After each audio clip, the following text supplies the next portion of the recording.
episode number 11. Technically, I have seen some small businesses where their technical approach is outstanding. I mean, outstanding. But they didn't pass the mustard or the smell test, so to speak, because they did not pay attention to the detail. Welcome to the Govcon Giants podcast, federal contracting for people on the outside looking in. If you are here to learn how to win a piece of the pie without getting your face smashed in, then you've tuned in to the right place. Now, the giant that not only walks the walk, but talks the talk, your host, Eric Coffie. Donnie Harris, former senior contracting officer with an unlimited warrant, meaning he can sign off on any size contract. Over the course of his 20 years in government, he managed complex and high-profile procurements totaling $1.2 billion, that's billion with a B, from the acquisition phase to the pre-award for 3 DC agencies. His government customers where Mr. Harris provided procurement support included the Internal Revenue Service, Federal Aviation Administration, the Veterans Administration, Food and Drug Administration, Commerce, SBA, Department of Homeland Security, Coast Guard, DOE, National Institutes of Health, and the Department of Labor. Throughout his tenure, Mr. Harris participated on various radio shows and trained thousands of military and civilian personnel on topics ranging from preparing a statement of work to updates on the FAR. What I liked the most about this interview with Mr. Harris was he shared some truths about how the government works from the inside. These are things that are rarely heard outside of the government workplace. And so today, I'd like to welcome Mr. Donnie Harris. Mr. Harris, thank you so much for being on the show today. Welcome. Thank you. Thank you for having me. No, not a problem. So obviously, you come with a world of knowledge, breadth of experience for our audience out there. You know, one of the things that I kind of want to lay out before we get started, you know, people are always talking about helping small firms since forever in a lifetime, as far as I can remember. But, you know, what I like to do is talk to people that we can draw from their practical experiences, and then also give people, you know, actual tips, tricks, tools, things that they can actually do and achieve some results. Because I believe that when people achieve results, regardless of how small they may be, that they can achieve, you know, go on to the next step and continue to get better. Would you not agree with that? I totally agree with that. So, you know, and that's kind of the conversation where we're headed today. With that said, I noticed on your profile that from around 96 to 2009, you worked with a bunch of different private companies like ACS and CSC, DRS Technologies. Now, were any of these companies actual small businesses at the time? No, not at the time. No. These was major players mainly in the IT industry. Right. Yeah, I noticed that. It seemed like you were working with a lot of you had a knack for the technology firms. Well, pretty much, because you got to remember, Y2K was a really big thing back then, and that's what drew a lot of these firms that you named that I work for switch their core services to fit within the IT arena to deal with this Y2K issue that came about. So yeah, they was pretty much large firms doing a lot of commercial contracting. However, their focus switched mostly to the government. Makes sense. Okay, I didn't even think about that. Interesting. So they were most of them are already large businesses. Now I noticed that DRS, they changed their name and they're doing air combat training systems. Were they doing that kind of stuff when you were there? Or at DRS? Yes, I was it's called ITAR, which dealt with international contracting. It's what you call repair and replace. During that time, it was the war. And what we did, we repaired the parts related to like the tanks and airplanes that, since they was over in the desert, they got worn out with the sand and the weather conditions. And what they did, they shipped the parts back to DRS, and we had a depot that we would ship them to, and then we would repair those parts and send them back out. Wow. Okay. Yeah. Okay. No, big money maker. Yeah, no, I see. I mean, that it says that you managed to, and I love how you wrote this. You managed from cradle to the grave 5 contract awards for CCOM and CBRIG valued at $475 million. Yes. And for anyone that doesn't know, CCOM is the Army Communications Electronics Command. Correct. It's part of a coalition that was developed. I'm pretty sure it's still in place now, but it was developed to address the war issue, and it was just a coalition of countries that got together and formed this coalition. Yeah, actually, it does still exist today. I saw it. Okay. I looked it up. I didn't see it still exists. So CBRIG, just for everyone's knowledge, Southeastern Europe Brigade. Now, in terms of those contracts, when did you get involved? At what point were you there, like monitoring it as it was coming down the pipe, or was it something that came out and you guys assembled a team to do it quickly? How did that work out? No, we was the front line. I was a front line contracting manager, meaning that we was actively involved, in the repair and return of these parts, because they were very vital, to the military. So we had to be on the ground running 24 hours, 365 days a year. Really? That we was open for business, because we never knew when we was going to get a shipment in. And we had a 72-hour turnaround time to get these, repaired, provided we had the spare parts in inventory. So I also maintained the inventory for these parts as well. So that was also part of my contracting responsibility as the ITAR manager. Plus, we had to coordinate with the State Department in order to do we call them TAs, called technical agreements, that we had to prepare to get approval from the State Department to ship these parts back out. So we work with the State Department as well as the coalition. Wow. And how long did that last?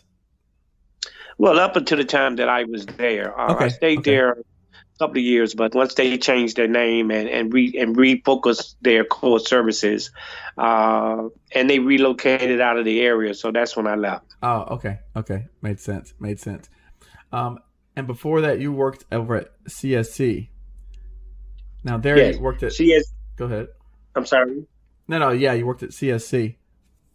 Yes. At CSC, we did cradle to grave. CSC had a $10 billion IDIQ.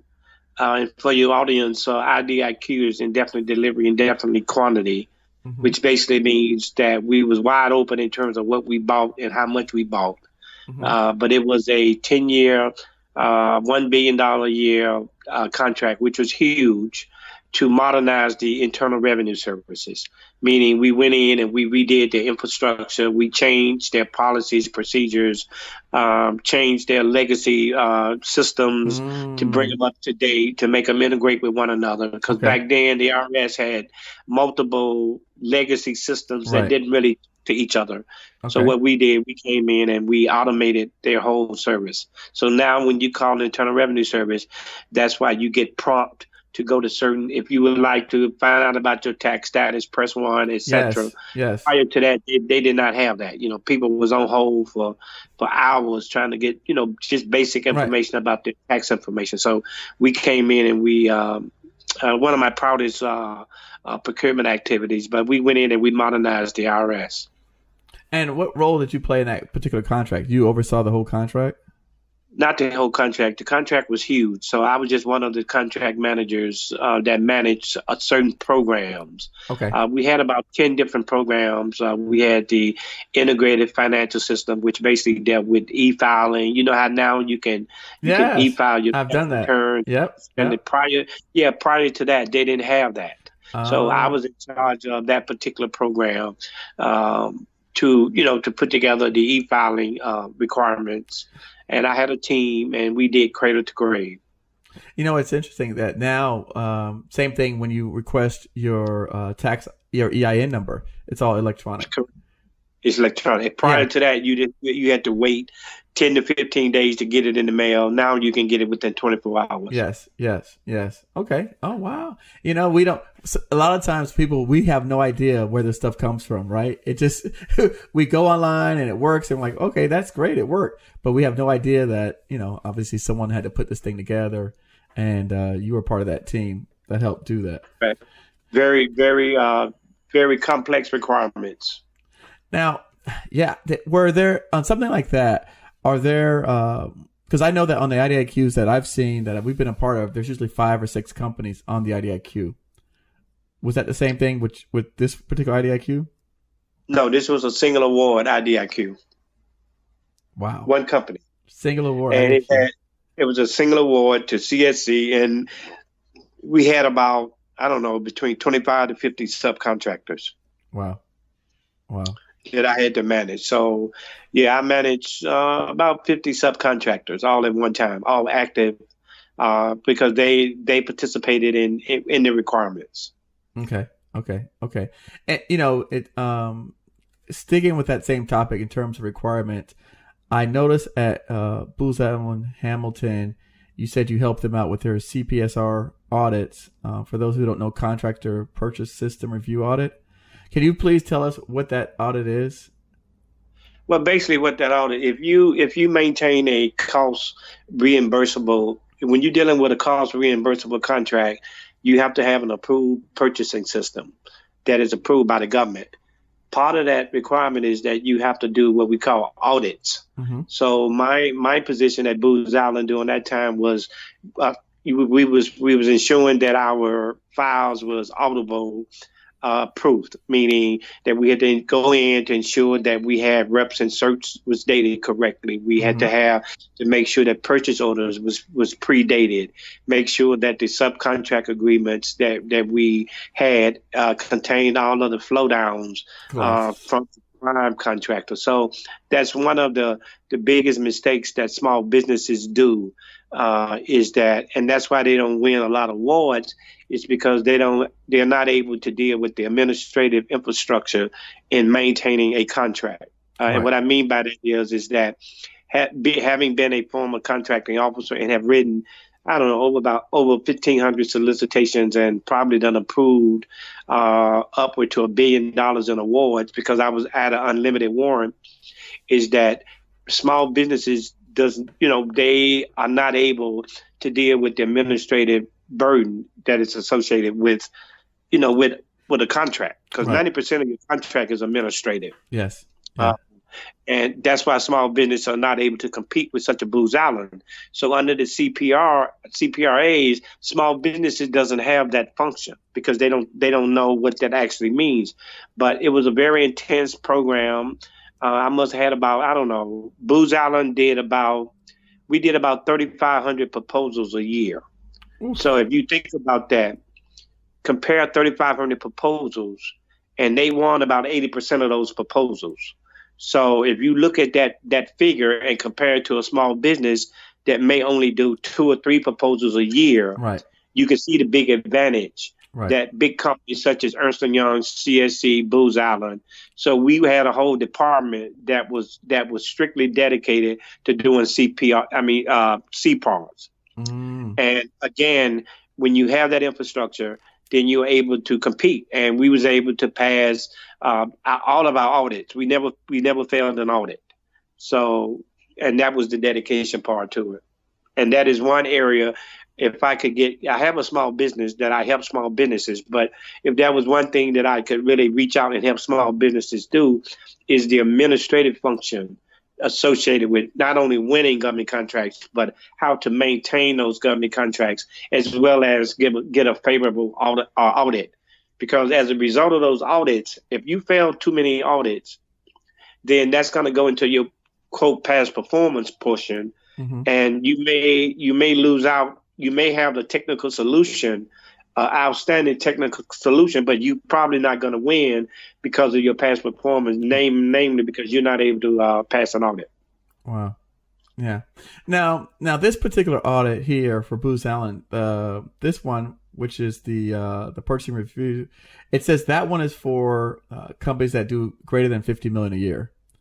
Right. Okay. Now, I can say this. I've seen where I work with companies up in the Northeast, and you have these large institutions that are getting federal dollars and federal contracts, and they're saying they don't have to comply with the clauses of the 23% where, the socioeconomic rules or goals, whatever the case might be. Can you talk about that a little bit?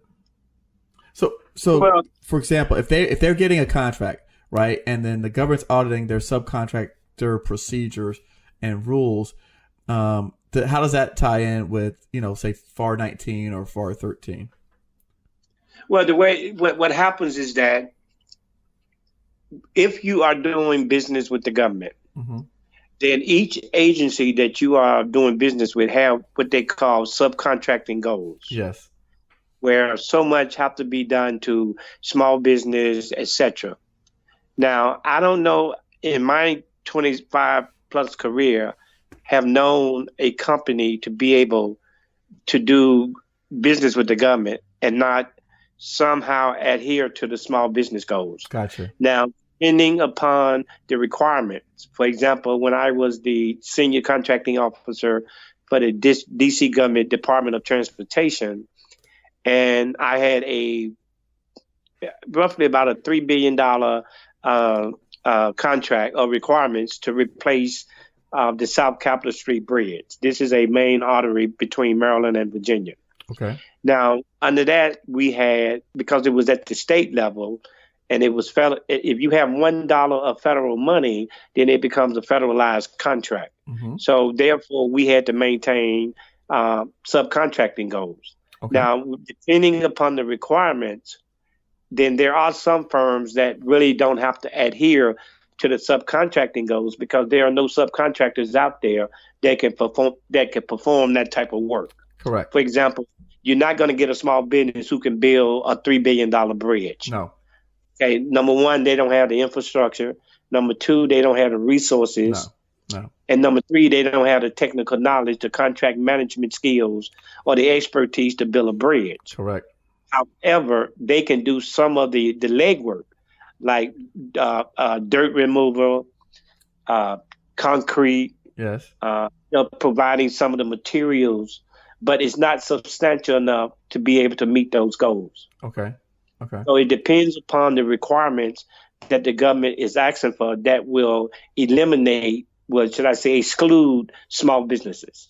Because most small businesses, based on my experience and what I have experienced, they basically deal with offering services. Yes. And material. But in terms of expertise in certain areas like construction, you're not going to find a small business that can accomplish that. So what we do is that the vendor will go out, or the offerers will come back and state that, we have done our market research, and there is no small business that can fulfill these requirements.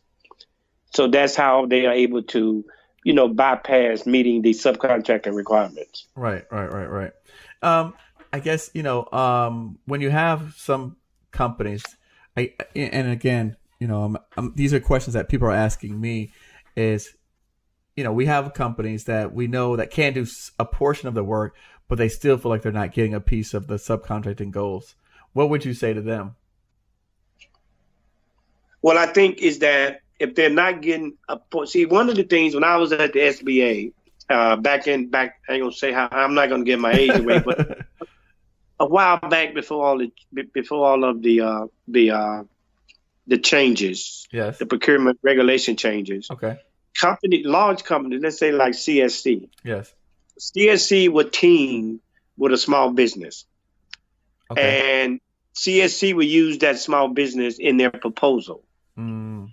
So as a contracting officer, when I was reviewing proposals, I would look at the CSC proposal or Booz Allen proposal and say, okay, I see that they have shown that they're trying to give 25 to 30% of this work to small businesses. Okay. So they passed the initial smell evaluation. Test. All right. Okay. Right. I'm about to say smell test. Yeah. But they passed the initial evaluation. So then we move on to the other parts of the evaluation. So what they was doing, let's say if I award the contract to CSC, and CSC have Eric and Don down as subcontractors, but they don't give us none of the work. Right. They do all the work. Right. But there was no check and balance on that. So they would complain to the SBA. Well, they didn't know how to complain. No, that's what I was saying. No one even knows how to complain. They didn't know how to complain. But when the SBA, when I was at the SBA, when I was a contracting officer at the SBA, we started getting a lot of inquiries and complaints from small businesses saying, hey, we teamed up with CSC and we found out that they was awarded $100 million IDIQ and we're not getting any of the task orders. Okay, and the large businesses could do that because they knew that there was no way that Eric and Don could complain to the government. Right. So what happened? There was an SBA rule that was passed that now they have to submit what we call subcontracting reports to the SBA to show how much of this money went to small businesses, what percentage went to small businesses. See, before they didn't have to do that. So now we have kind of a check and balance. Then we created what we call the mentor, the protege program. Yes. I'm kind of against that because it really doesn't hold the larger companies' feet to the fire, to give portions of their work to the small businesses. So the answer to your question would be, if these small businesses are complaining because they're not getting a portion of the work, then they have to. Well, one of the things that I would recommend to small businesses is for them. It's called a certification of business. This is not a federal form. This is just a form that I created, that small businesses will give to large businesses. Now, if you want me to team with you and we go after this proposal, here's a certification of business, meaning that you hereby certify that I would be provided a certain percentage of the work. It's not a legal document. It's just basically a certification that small businesses will give to large businesses. Now, if you sign that as a large business, if CSC signed this certification to say that we're going to give Eric 15% and we're going to give Don 15% of the work.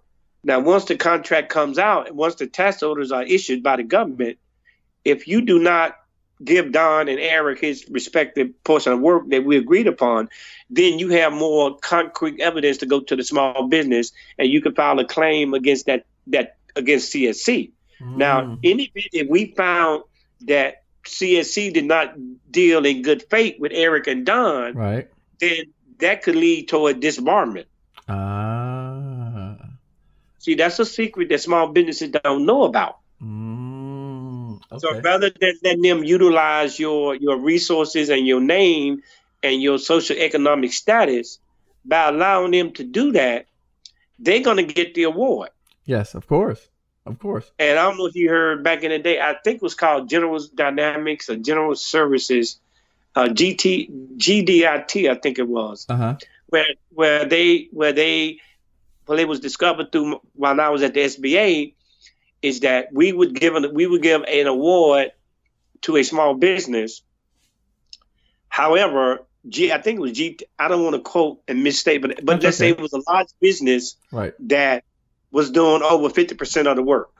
Now, if you subcontract out, you have to do 51% of the work. Right. You have to do 51%. But what we determined was that even though we was sending the check, we was paying the small business, but the small business was giving 51% of their money to the large company. And that company ended up being disbarred. Oh, really? Oh, yeah. Yeah. It's a lot of tricks that large companies, not all of them, but some large companies do to take advantage of small businesses. No, and I've heard of that. And like I said, I brought up this question because obviously this is something that's prevalent that happens. And, I know that people are still bringing up to me today, right, in 2019, which means that it's still occurring. Maybe not as much as it was in the past, but, again, when there's a lot of money involved, people are going to find ways to try and, capture as much of it as possible. And from what my experience has been, large companies, I don't care how big they are, they want as much as they can get. Yep.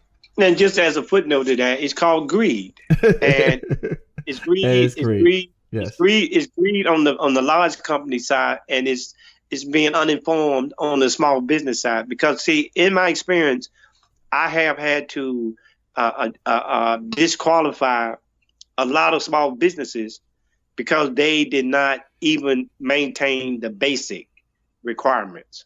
Like, and what I mean by that is that if you're a small business and in your solicitation, as COs, most COs that I experience, we put buzzwords in the solicitation mm-hmm. because we know only certain companies can pick up that buzzword or keyword. Mm. Okay. Mm-hmm. And if you're not able to pick up that keyword in that solicitation, then I already know what level of your expertise that you have in order to fulfill those requirements. So, for example, in solicitations, we may purposely use acronyms right. to apply to a requirement. The large companies, in most cases, well, in all cases, large companies know what those acronyms are, right? Because they are in the industry. If you send me a question and say, CO, what is the meaning of this acronym? I already know that you cannot do the work. Wow. Because you don't even know what the acronym is. Wow. The second thing is that we put in solicitations to steer business to the company that we want to win is I may say in the instructions to offers, I may say, Eric, I would like this 8.5 by 11, 10 font, no Excel spreadsheets, etc. Yes. You submit your proposal because most small business ain't paying attention to that detail. No. They may send it to me 8.5 by 14. Yep. They send it to me in 12 font. Yep.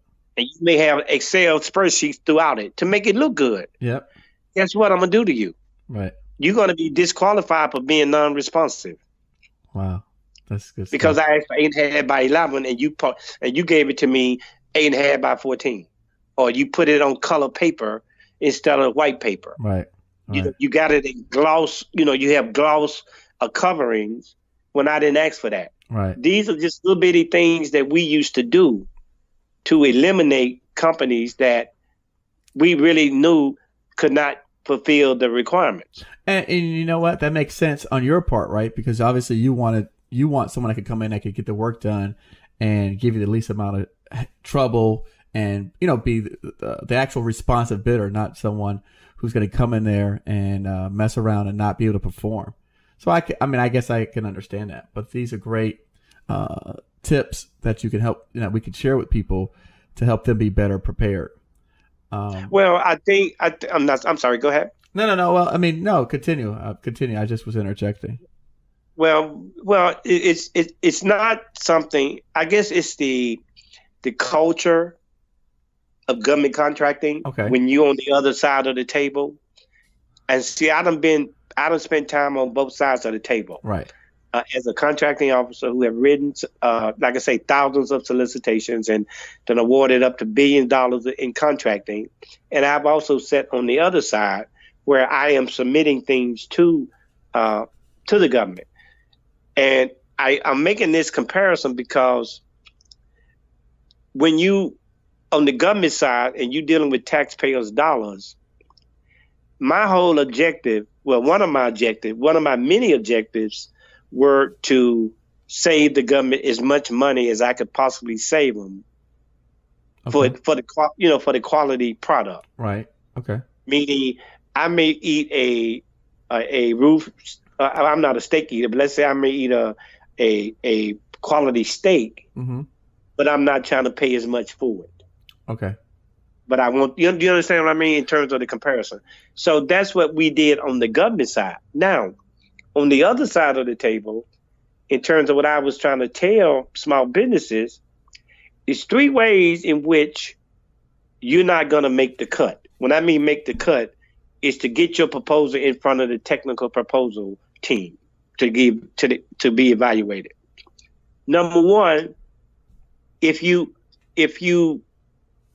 underbid, okay, because the government do what we call internal government estimates. We already know how much it costs for these requirements because we price it in-house. That's give us our estimate. We know exactly how much it's going to cost. If I'm procuring, let's say, a bottle of water. Now, we have already made this water in-house, so we know how much that water costs. Right. So let's say the government comes out and say, okay, internally, you're not going to get the internal estimate. We don't get that to the industry. Right. So we come together and say, okay, this bottle of water costs $5. Mm-hmm. Eric bid, he say, my bid for this water in your proposal, your write-up, you say it's $2.50. And Don bid, and I say it's $8. Mm-hmm. So you see a big difference. Right. It's called a competitive edge. Now, for Eric, $2.50, I'm going to disqualify you because I already know that you cannot make this bottle of water for $2.50. It's called lowballing. You're trying to lowball me to get the contract. Yes. Okay, it's called parking, meaning you come in low, I give you the award, so when I want the next bottle of water, you're going to go up on me. Mm.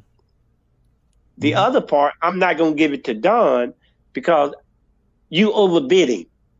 Mm-hmm. You're telling me it costs $8 to make this water when I know it only costs $5. And see, that's what small businesses need to learn is that you have to know how to price your proposal. You can't come in exactly for $5 because if you come in for $5 on the nose, then that means someone within my program office has been talking to you. Wow. Okay. And these are just tidbits that I would love to have a venue to share with small businesses because they will win a lot more contracts. Because thanks to Obama, President Obama changed to the procurement system, a lot of companies now, they're mandatory source before they put out requirements. The mandatory sources that you go to small businesses first. Yes. Well, first you go to the GSA schedule. Okay. Okay, if it ain't on the GSA schedule, then do you have any kind of agency-wide, we call them GWACs, or these are government-wide contracts, or IDIQs, that, that's for the agency. If that is not on there, then we go to small businesses. Okay, and as you know, I don't know if you've been reading, but GSA is getting ready to get rid of the GSA schedule. I didn't know that.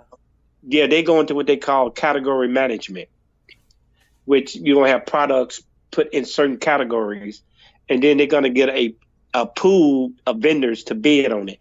Right now, for example, and I'm going off base a little bit, but I love procurement. But anyway, for example, if you're not on the IT schedule, then you can't bid for IT requirements. No, that's correct.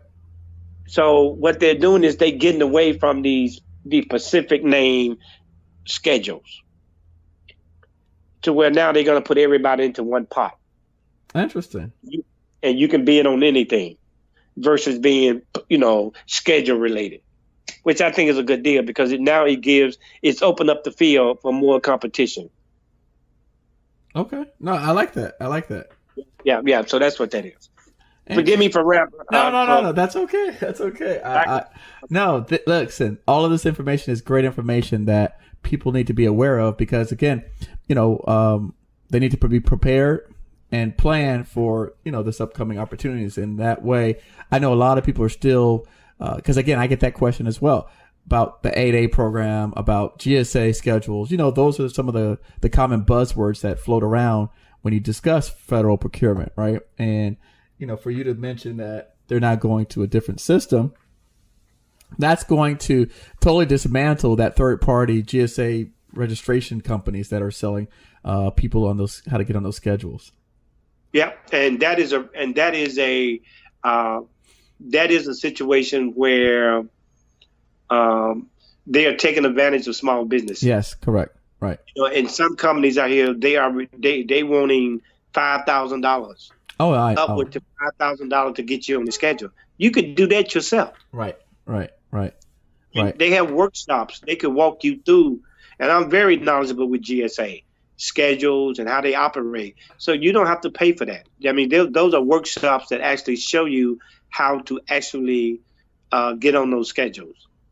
Right. No. And again, I mean, I talk to people all the time, but it seems like there's so much consultants and government people and just it seems like that's where everyone kind of steers these businesses is towards going to these what they call them third-party registration companies and paying for their SAM, paying for their hub zone application, paying for their GSA, paying for their that's all they do is sell people on signing them up for these services. But at the same time, they still don't know how to win contracts.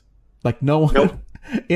And they're still submitting proposals, like you said, that are insufficient, that are not even checking off all the boxes or meeting the minimum requirements, which is why, I want to kind of bring that to the forefront and say, how about let's learn how to put together a good proposal, put together a team that, like you said, that meets at least the technical responsibility part.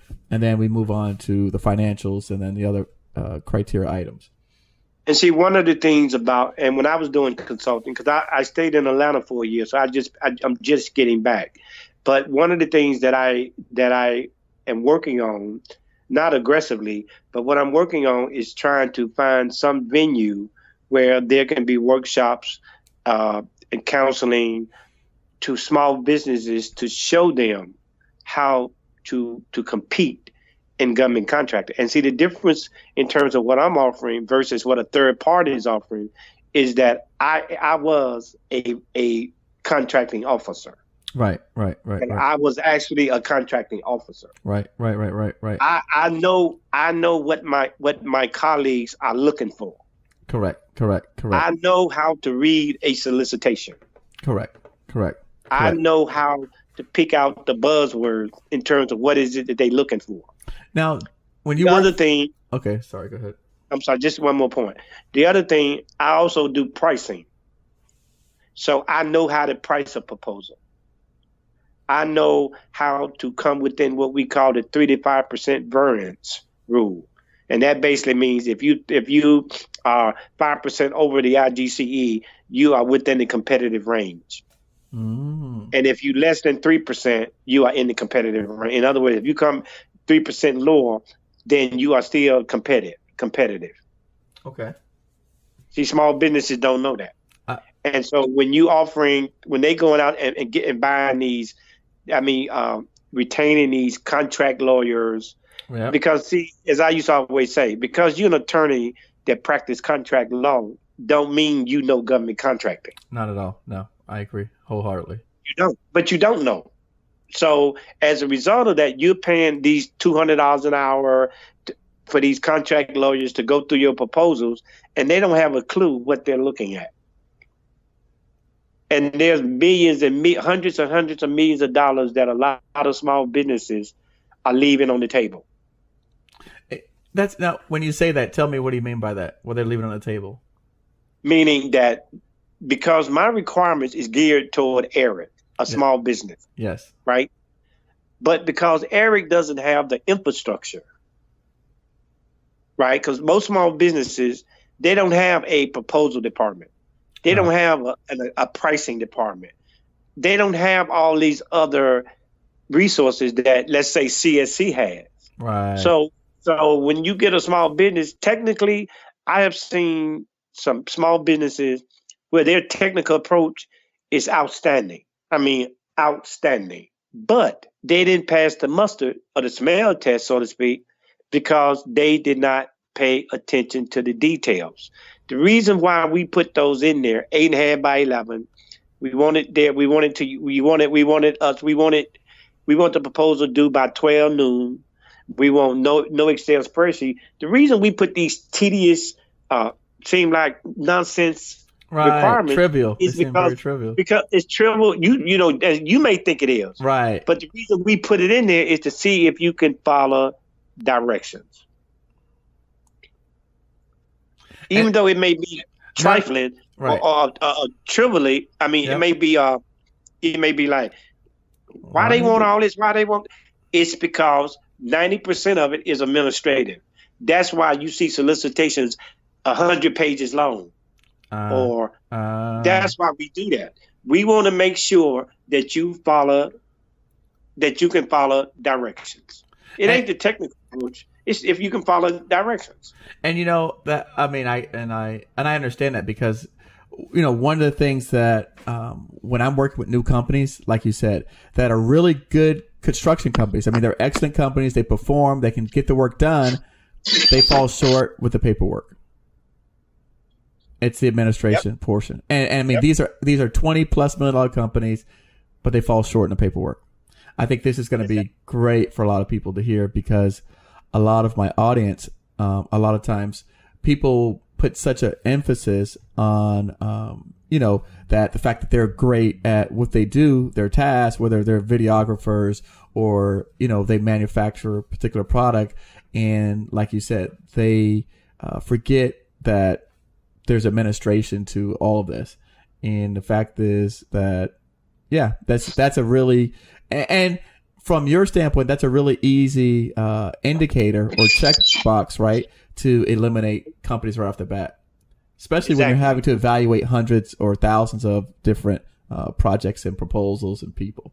Now, quick question: let's say that what is the process, right? Once you pass the technical part, I know like on an IDIQ, when do you go from submitting the proposal to doing an actual interview or in-person video or session where you go out and actually meet with the people? Well, it's called oral presentations. Okay. And it depends upon what the requirements are. For example, your smaller requirements, we're not going to ask for oral presentation because there's really no need. But after you send out the solicitation and we receive the proposals back, and depending upon how many proposals we receive, we do what we call a competitive range. Competitive range means that, back to the water bottle example, your water was $2.50, mine was $8. Well, $2.50 means you're not in the competitive range. The $8 means you're not in the competitive range. And because for example, if I say my internal government estimate for this bottle of water is $5, and I told you about the 5% and 3% variance on both sides, if you within 5% of my price, then you are within the competitive range, meaning the $8 is more than 5%. So you'll be considered not within the competitive range, and you would be disqualified for further consideration. Same as your $2.50 for the bottled water. So let's say once you're in the competitive range, we ask for two things: a technical proposal in terms of your technical solution, and we ask for a pricing proposal. That's two proposals that you're going to request. That's 100% across the government. They receive two proposals. The technical proposal is going to address how are you going to match or apply to my requirements. The other proposal is the price proposal. How are you going to price it? Within the technical proposal, we're going to ask for like resumes, your technical capabilities, your resources, your past performance. Those are normally the 4 criteria that we look for. On the pricing side, we're going to see how you're going to price it. What labor rates you're going to use, what labor categories you're going to use to accommodate these requirements. And the reason we ask for that is because we have already performed. I've already done the internal government estimate. I know what labor categories I need. I know how many hours it's going to be. And we use that for comparison. So now, let's say you get past both of those, the small business get past that that phase, that second phase. Okay, the first phase, you are within the competitive range. The second phase is that your technical proposal and your price proposal is acceptable. Let's say your technical proposal is acceptable. Yes. And then your price proposal is acceptable. Now, if we're going to make this a single award, we're gonna award this bottle water to Eric and not to Don. If it's a single award, then that's when we have the face-to-face. That's when we do the negotiations. That's when I step in and I start negotiating with you. So, okay, Eric, your water is, let's just make it a little more sense. Let's say you bid $6 for my $5 bottle of water. Right. I want to know, how did you get to your $6? How many hours did you use? You may have used 5 hours and I may use only 2 hours. So then we get to negotiating. That's when you have the face-to-face. Okay. Now, once we get through the negotiations and you agree, I request from you what we call a best and final offer, meaning your last offer. That's when you come in, and whatever we negotiate to, that's what your offer will be. After we have the offer and it's accepted, then I will award you the contract. Okay. After I award you the contract, we have what we call a kickoff meeting. I know you've probably heard that. Yes. A kickoff meeting.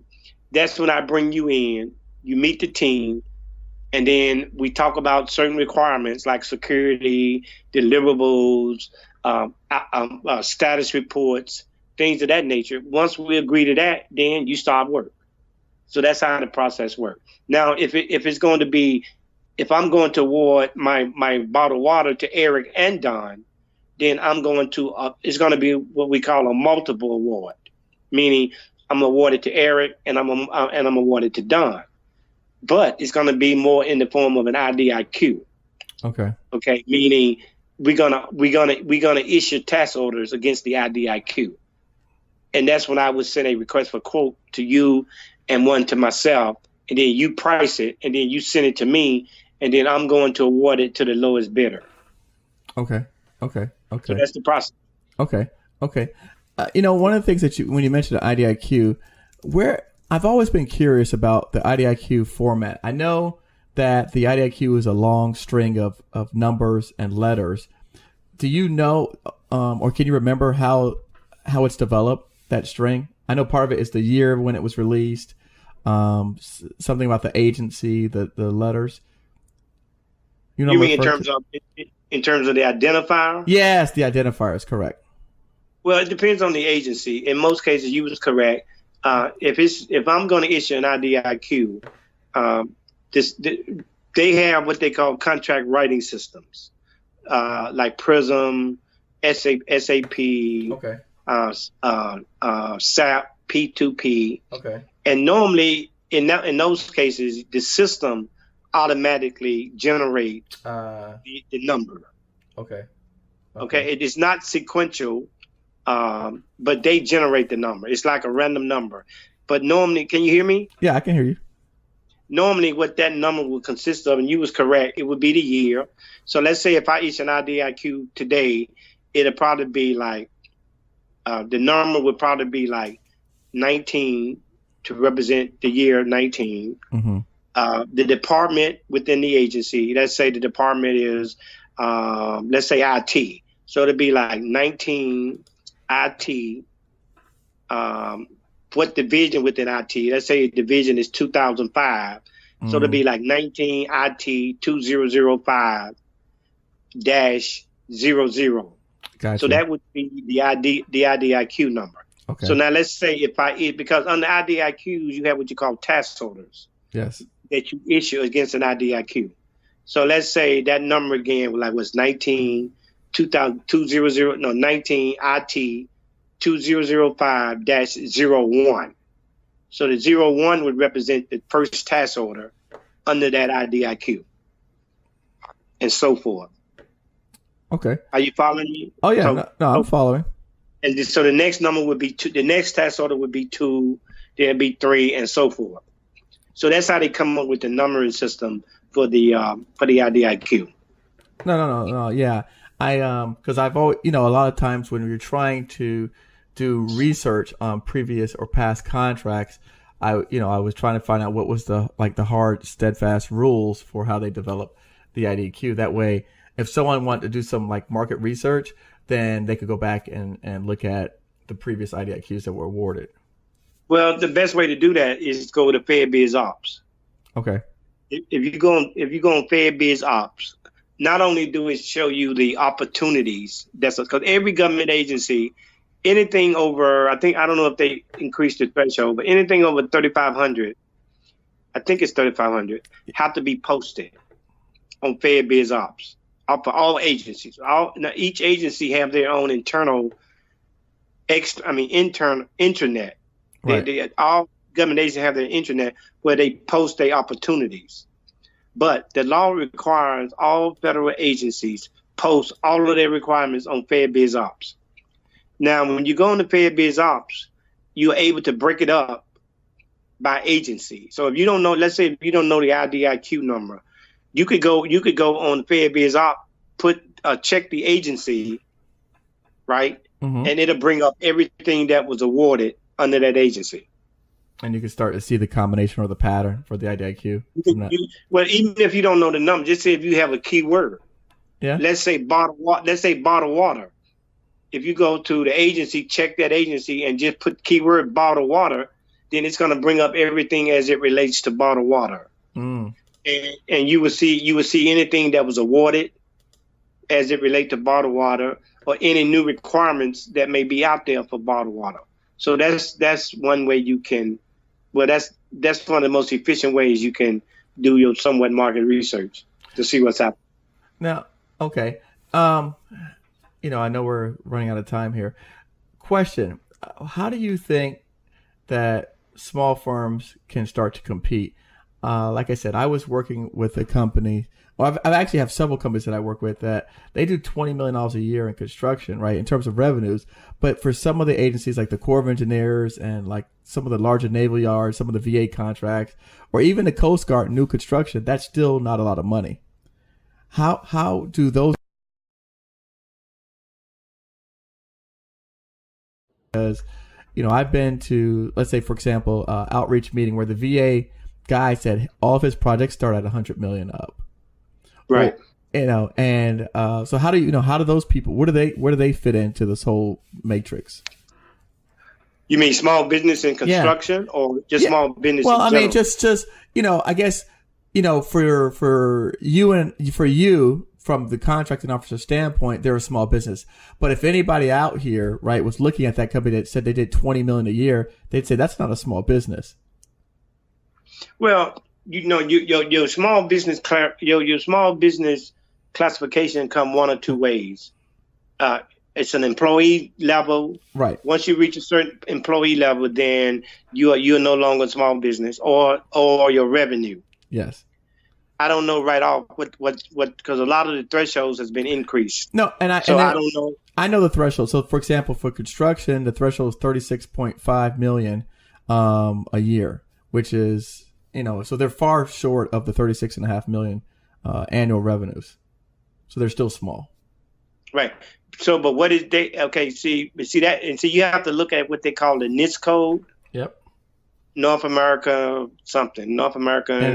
industry classification, yeah, something. Right, yep. Code. So if it's 36.5, then that's considered a small business. Correct. Okay, and they have a NIST code, and they also have a employee amount. Right. So that's 20 million in construction is small. Correct. Yes, it is. I mean, really, really small. I mean, you're not even 1/10 of 1%. Right. Of what's made in construction contracts. Exactly. And that's the issue, right? So now, how do they compete out here in the federal marketplace? Well, the way they compete is because under the federal rules, they have to have small business. I mean, subcontracting goals. Okay. And one of the things a small business can do is reach out to a big construction company to become a mentor protege. Okay. Okay. Now they probably already have the proteges, to comply with federal regulations. Right. But they could reach out to a larger construction company and submit their core services Right. to the construction. Because see, one thing about construction, a construction company can't do both. They can't do the construction and they can't do construction management. Correct. That's why you have construction management companies. Yes. Okay? Because we don't award it to both. I mean, because it'll be a conflict. But you have to have a construction management company to actually do the construction management. And then you have the actual construction company. Right. So for small businesses to get into the federal contract arena, they got to reach out to these huge contract companies that is doing business with the government. Okay. And see if they can, like I say, mentor protege program, teaming agreements. See if they can get into teaming agreements, because most large construction companies want small construction companies. Yeah. Because it helps their small business go. Right. And so that's how. And like you said, my experience has been most of the larger companies do construction management and not the actual construction. Right. And they which is a lot of work, managing the contract and the people and the payments and the compliance. Of course. Yeah. And plus dealing with the government. And dealing with the government. Because see, construction is a whole new different animal. And see, I was also a construction contracting officer. Oh, you were? So contracting is totally different than buying goods and services. Mm. It's a whole new different animal, and it is a specialized. It's a specialized niche, because all COs cannot do construction. I didn't know that. Oh no, it's a specialized service. Oh. So you can't throw a CO in a construction environment who has never been in a construction environment, because you got to deal with payment bonds. Yes. You got to deal, and like you said, and in construction, it's a 3-part process. Mm. You do what you call RFQ. Yep. And RFQ is not a request for quote; it's a request for qualifications. Mm-hmm. And then from the request for qualification, then you do the proposal. Then you do the RFP. Okay, so that's a totally different animal. Seeing that you're in the DC metro area, do you find, or would you recommend that small business getting started, do you recommend them to actually come up to visit DC, looking for opportunities? What do you recommend for someone? Or should no, you don't have to necessarily be in DC. You just need to just follow the FAA BizOps. Okay. To show the opportunities. And see, that's another thing. When I was working for Booz Allen, when we did 3,500 proposals a year, is that we had one person dedicated to looking on FAA BizOps every day for opportunities. Mm. And once they find the opportunity, we write up a synopsis. I can never get that word right. Synopsis, meaning bid or no bid. Meaning I would take your core services, match them to the requirements, and say, hey, Eric, I think we should go after this opportunity. And by having that person who's also a contracting officer who have also written solicitations, then I could look at what's on FAA BizOps and read the solicitation, match it to your core services, and say, yeah, I think we should go after this. Okay, then that's another way of getting business. But you need a dedicated resource who can do those things. Otherwise, you're spinning your wheel, because you'll never be able to compete.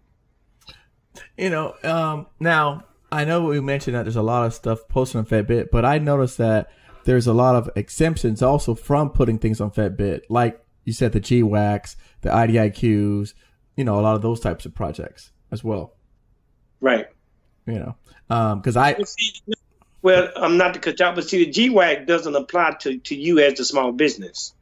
Okay. The GWAC is utilized by the agency. That's the vehicle that they're going to use to go out to put these requirements under. That's what I use. Like in IT, they have what they call NITAC, NITACC, I think it is. Mm-hmm. That's a government vehicle that all agencies use, will soon be required to use when they buy an IT, whether it's hardware, software, or consulting services. So that's really a vehicle that they will use. They also have a portal for opportunities, which means you could go on NITAC and see what opportunities that they have out there. But you have to be a vendor on that particular vehicle, meaning like GSA.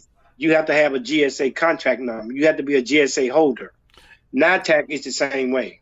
And I guess that's what I was saying was that, the vehicles that I worked with were mostly MATOCs and SATOCs. I worked as a sub under companies that were on those vehicles. Right. And those projects were not posted on FAA BizOps. No, they wasn't. But because it's what you call a restricted, it's somewhat what you call like a restricted opportunity. Meaning if you own that vehicle, then you'll be able to see what opportunities they have. Like GSA opportunities are not on FAA BizOps. Right. Okay, but GSA opportunities are only limited to GSA holders. Right. You got to have a GSA schedule in order to bid. Just like with NITAC and those other vehicles that you name, you have to be a vendor on that particular vehicle in order to go after those opportunities. But FAA BizOps is open to anybody. Any SAM business, any SAM registered business can go to FAA BizOps, right? On FAA BizOps. No, and that makes sense. Before we leave, is there, and I know you talked before about having a venue where we can teach, how to look at procurements and things like that. And just so you know, a lot of my audience and people request that all the time. They want the touch, right? They want to do the seminars where people are actually live and in person, things like that. So it's something that we're considering and we're looking at doing workshops for people, and I'll make sure to keep you abreast on anything like that coming up. But for now,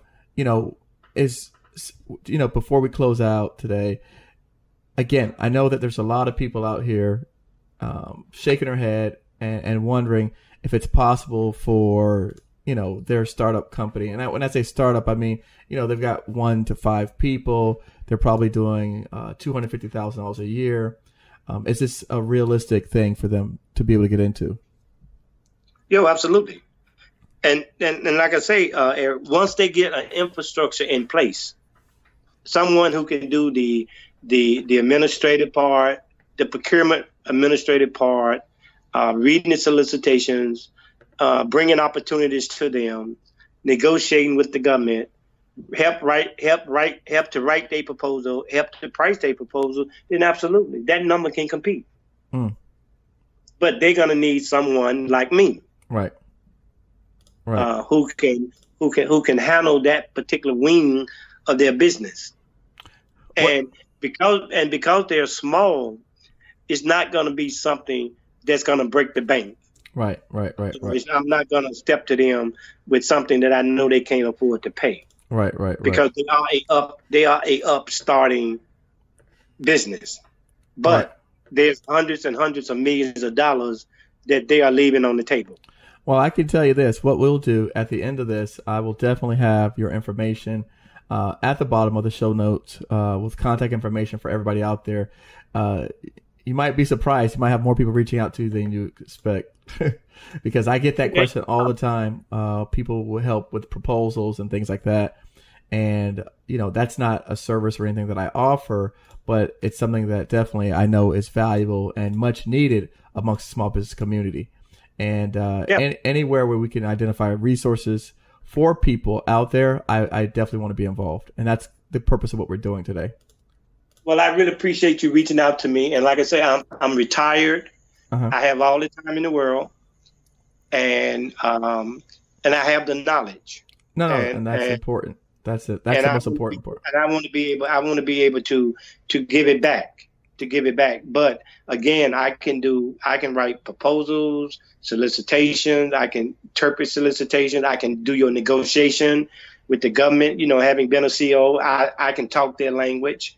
And I know what they expect and I know what they want. So I thank you a lot for reaching out, and hopefully I'm available as a resource for you in terms of if you want to do seminars, right. I can help you do that. If Okay. you have companies, small businesses that need that back door infrastructure, Right. then I'm also available for that. And for me, it's not about money, but it's about helping some of these small businesses get in the game. Because I've seen the hundreds and hundreds of millions of dollars that's been left on the table by small businesses. Wow. Well, you know what? With that, we definitely appreciate you. We're going to circle back around and talk about kind of what our plans are, and then we'll put together some plans of how we can work together on helping facilitate something like that, if that's okay with you. That sounds good. Mr. Harris to me is an unsung hero. Oftentimes, it's the people in the back that we do not see that's helping to drive America by supporting our DoD and their mission to deter war and protect the security of our nation. We look forward to working with him in the future, helping provide training to our students coming down the path of the federal arena. He likes to say that effective training leads to effective results, and we're looking to aid our students in incoming freshman class of Govcon Giants.